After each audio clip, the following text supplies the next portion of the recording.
Those are the words from the Gospel of John, chapter 6, which we will be looking at this morning.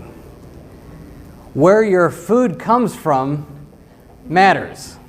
I don't know if we've ever thought about that, but one of the things that we think about when it comes to the idea of food is that all of our food comes from some place. I was reminded of this and this was many moons ago. I was a young adult living in Melbourne, Florida, and we happened to be celebrating the birthday of one of my friends, and in celebrating the birthday, we went to one of Melbourne's finer seafood establishments, and I love seafood. So that night, I always try to get the catfish. I'm a catfish guy. I'm a fishy guy. It's like catfish and scallops, which is kind of an interesting combination. But one bite into my scallops, I realized these were not what I was expecting. Not quite as sweet. In fact, they were kind of salty.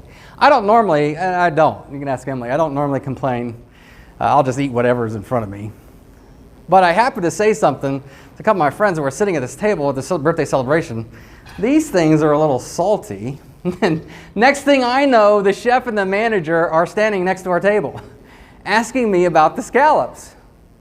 Of course, unbeknownst to me, one of our friends had taken it upon herself to say something to the waiter. And also, what I didn't know was I wasn't the first person to complain about these scallops. And so there was an issue. And the chef explained to us, as we were sitting at the table, he explains to us that the scallops that we were eating that night, had come off of a different boat. They had, for some reason, decided that they were going to purchase the scallops from this particular company with this particular boat.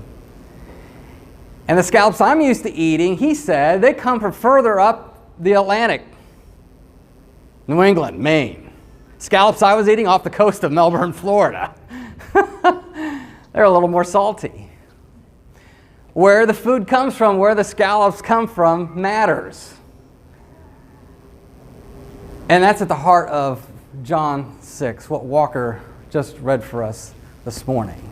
And as I think about our launch day, as I think about what we're doing here as the table, what's going on in this gospel passage that Walker read is very appropriate for what we are doing here this morning as we meet for the first time as the table. Where our food comes from matters, and where we get our food.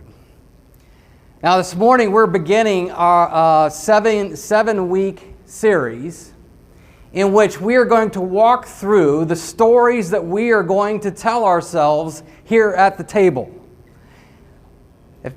You know anything about, if you ever thought about your kitchen table is a place where you tell stories.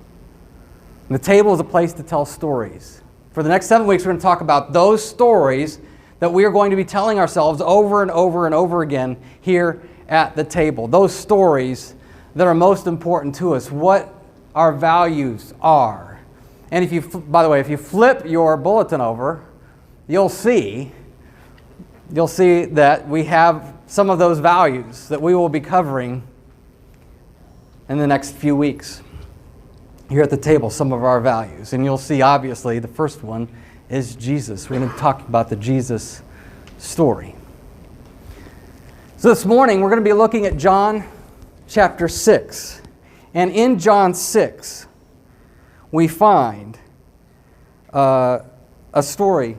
The story of Jesus. It's not just the story, it's a story of Jesus, but it is also the story of Jesus. To give you a little bit of a backdrop, John 6 is one of the most fascinating chapters in all of the Bible. In fact, as I look at John 6, and it's one of the longest chapters in the Bible, as I look at John 6, what I see in John 6 is kind of the Magna Carta for what we do here at the table.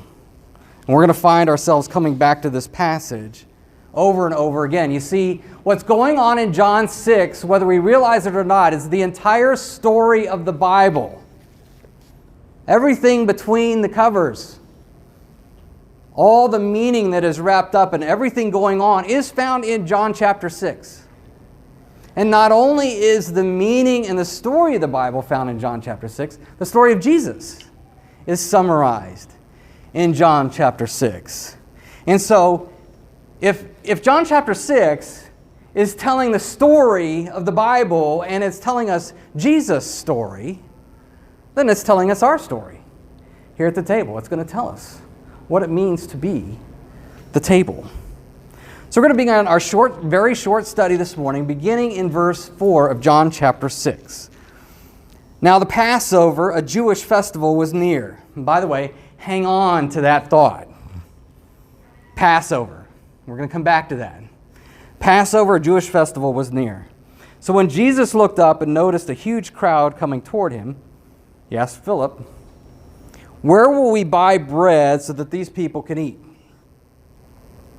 He asked this to test him, for he himself knew what he was going to do. So Jesus is off with his disciples. Crowd shows up, and they impose themselves on Jesus. And Jesus, as is his habit, he sees something else going on, and he begins to move the crowd in a way where he is going to not only teach them a valuable lesson, but try to get them to see that there's more going on to who he is and what he is doing there among them on that hillside. So it's a classic setup. People impose themselves on Jesus and the disciples, and then Jesus says, "Oh, hey, what are we going to do about food?" It's a classic setup. He knows what's going to happen, right? And those of us who grew up in Sunday school know exactly what happens next. One of the most spectacular of Jesus' miracles. He feeds 5,000, we're told 5,000 men, probably more like 15,000 when you add in women and children, twice the size of Bert Ogden Arena. Truly, yeah, right, the biggest arena we got here, right, in the valley. Truly spectacular. 5 loaves, 2 fishes. Feed all 15,000. And Jesus is going to do more with that than they realize. You see, again, as the story goes, he feeds all these people with the 5 loaves and 2 fishes, which again is quite astounding. They collect the 12 baskets and they go on their merry way. Oh, and then Jesus walks in the water. And that's the end of the story, right? The end of the story. Jesus takes 5 loaves and 2 fishes, feeds 15,000 people, and then goes and walks on the water. And everybody goes, "Yay, Jesus! That's cool." And some who read this are like, "Okay, yeah, Jesus, you're God. Way to go. Way to prove it." But that's not all that is going on there. You see, they show up the next day. Jesus gets in a boat, walks on the water. They go to the other side of the lake, and the crowd follows them. They all show up. Again, imposing themselves on him and the disciples. And there's an interesting conversation. The rest of John 6 is this conversation between Jesus and this crowd. And it's a fascinating, fascinating conversation. Because he confronts them about what's going on. He challenges them. They're looking for him to do it all over again. Hey, let's do this. You fed us yesterday. Let's see that again. We're going to pick up with verse 26. In the midst of the conversation, this is what Jesus says. Jesus answered, "Truly I tell you, you are looking for me not because you saw the signs, but because you ate the loaves and were filled. Don't work for the food that perishes, but for the food that lasts, for eternal life, which the Son of Man will give you. Because God the Father has set his seal of approval on him." So that's not all there was. This isn't simply about Jesus feeding a bunch of people on a hillside and making sure that they get fed before they go home. There's more going on here. And this and the rest of the chapter 6 is an explanation of what Jesus wanted the crowd to see when he's taking those 5 loaves and 2 fishes and feeding all of them. You know, they're looking for bread that they can produce. They're looking for Wonder Bread. They're looking for that Wonder Bread that builds strong bodies 12 ways, right? Remember the slogan way back when? They're looking for bread that satisfies immediate hunger, food that perishes.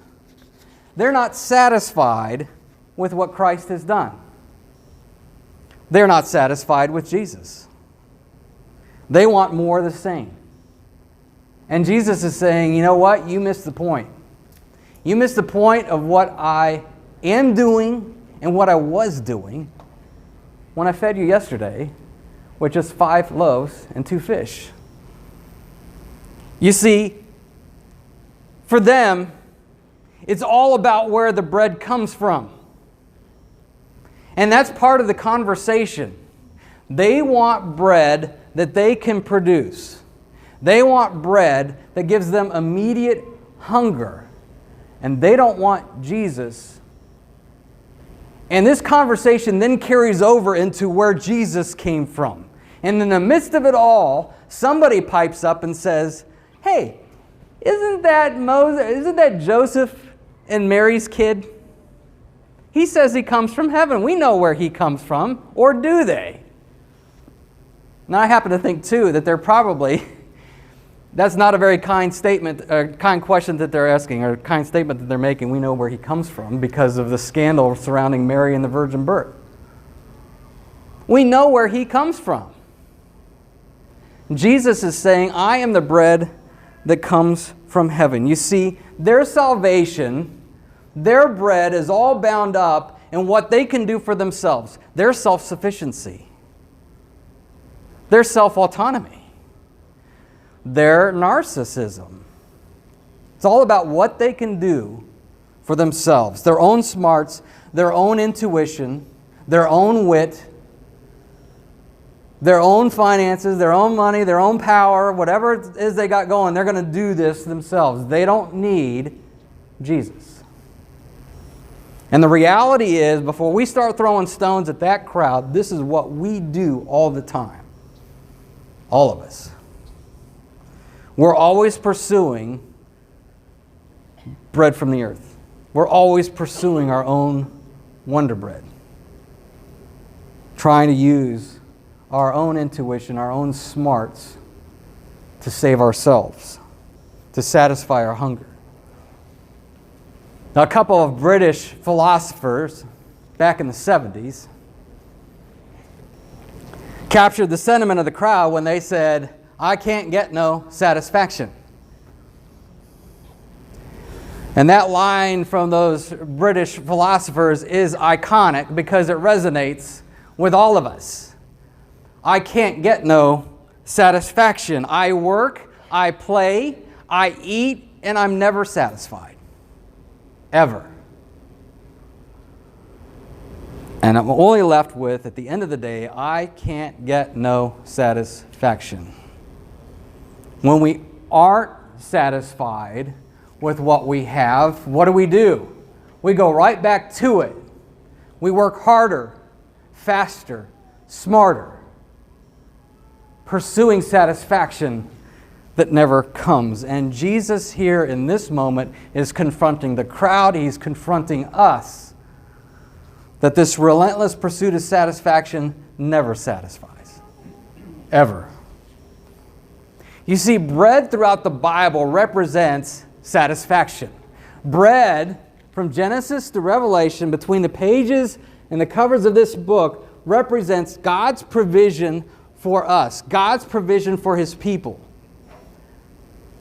God's life, God's sustenance that He provides us. That's bread throughout the Scriptures. And in the Bible, bread gives life. Bread is God's provision for life itself. And there are Old Testament stories. One is referenced by the crowd. Manna in the Old Testament. Old Testament Israelites are traveling through the wilderness, and they start to get hungry, and they start to complain, and God provides them bread from the skies. Manna. And they reference this. And over time, manna came to be connected with what God was doing with those Israelites, and specifically what God was doing through Moses. So at the end of the day, when this crowd, in their response to Jesus about whether or not they're going to be satisfied with him, they reference Moses and the manna. And what they're telling Jesus is, you know what? We've heard about this. We want Moses. We want Moses. We want what he gave the Israelites. Feed us. The same thing. They prefer Moses. And Jesus then is going to tell them, you know what? I came to provide you something Moses cannot. I came to do something for you that you cannot do for yourself. If you think the answer is Moses, then you are going to be pursuing bread that can never, ever satisfy. Because that's what happened with the Israelites. It did not satisfy them. You see, Jesus did what Moses could not. So Jesus says this, a verse that is familiar to many of us. John 6:35. Jesus says this, I am the bread of life. Say this with me. I am the bread of life, Jesus told them. No one who comes to me will ever be hungry, and no one who believes in me will ever be thirsty again. That right there, that's the story of Jesus. That's what Jesus came to do. What we celebrate at Christmas and the Incarnation and all those all those great stories and all the dramatic things that we see and we do at Christmas time. It's right here. That's what Jesus came to be, came to do. Came to be the bread of life. You see that manna that they were referencing in the Old Testament, Jesus is saying, that points to me. You missed the bread yesterday, you're missing the manna of the Old Testament. You think that it's all about what you can be fed with here. That manna represent and pointed to me. I am the fulfillment of the manna. What Moses was for the Israelites, I'm bigger, better. I'm the new Moses. I'm it. All the promises of the Old Testament are bound up with me and who I am and what I've come to do. And you missed it yesterday. You missed it. You were looking for bread. You see, this very one who is the bread came from heaven to give life to those who are dead in sin. While we were totally self-sufficient, while we were totally narcissistic, while we were totally self-autonomous, Christ died for us. Where we get our bread is a big deal. On a daily basis, we're either going to try and produce that bread ourselves, or we are going to be satisfied with who Jesus is and what he has done for us. And if Jesus is the only one who can satisfy us, the only one who can give us life, if Jesus is the main point of all that is happening in this story and was happening on that hillside with the bread out of the 5 loaves and 2 fishes, then that's the story that we here at the table have to be telling over and over and over and over and over. This week, next week, year after year, it's this story that we will be telling. This story is our story. And the moment that this goes missing, the moment that we stop telling this story is the moment this is meaningless. We have no purpose. We have no meaning. There is no reason to come here if that message goes missing.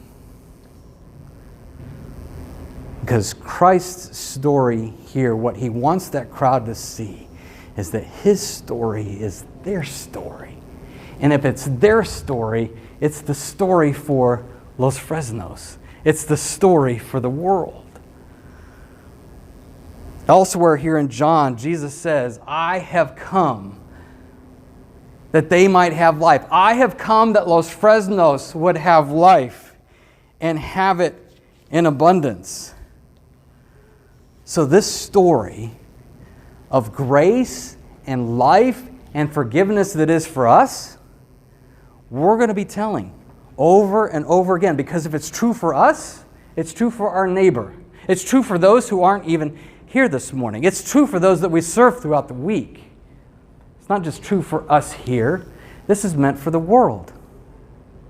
So this message has to be constantly moving from here to there. And we take it with us wherever we go. If we ever stop telling this story, then we're simply a club. We have no reason to meet. We have no reason to worship. Now, I don't know what you have planned for this week, for the rest of this week. You have a job, you have school, you have commitments, relationships, plans and decisions to make, work to be done, lessons to be learned, responsibilities that you have to carry out, food to eat. At some point, even tomorrow, me, Chad Bresson, I'm going to reach for bread that cannot satisfy. It's going to happen. We all do it. The Bible tells us. I'm going to reach for bread that cannot satisfy, bread that I can produce. I'm going to try and get something done, try and make it on my own. I'm going to find myself internally frustrated because I can't make it happen. And someone or somebody is going to let me down. And then I am going to let someone down. It's going to happen. Because it's what we do. And in that moment, I will find myself, I might not consciously think it, but I will find myself thinking, I can't get no satisfaction. And then I'm going to wrong somebody. I'm going to hurt somebody. I'm going to step on somebody's toes. I'm going to slight somebody because I don't want to be inconvenienced. It's all the devil's lie. That was the crowd that day in front of Jesus. In fact, that's the crowd eating the 5 loaves and 2 fishes. It's the devil's lie, the relentless pursuit of satisfaction and things and people that cannot satisfy. We all do it. I want my own way. I'm always trying to create my own satisfaction. And if you're like me at some point, sometime this week, you find yourself spinning yourself silly because you can't make it work. Because I can't get no satisfaction. And so in that moment, the reason that we gather here, the reason that we remind ourselves of this story of Jesus, when I find myself at that point in which I can't get no satisfaction and I'm in my futility and I'm internally frustrated, I have to remind myself that into that moment, into that frustration, into that futility speaks one who offers satisfaction over and over and over again.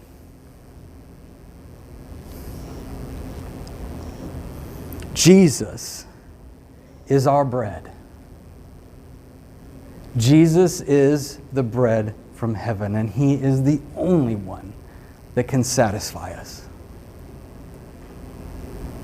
And that's the story that I must be telling myself every day, every week, every year. And that's the story then that we will be telling here at the table every time we meet. Jesus is our bread.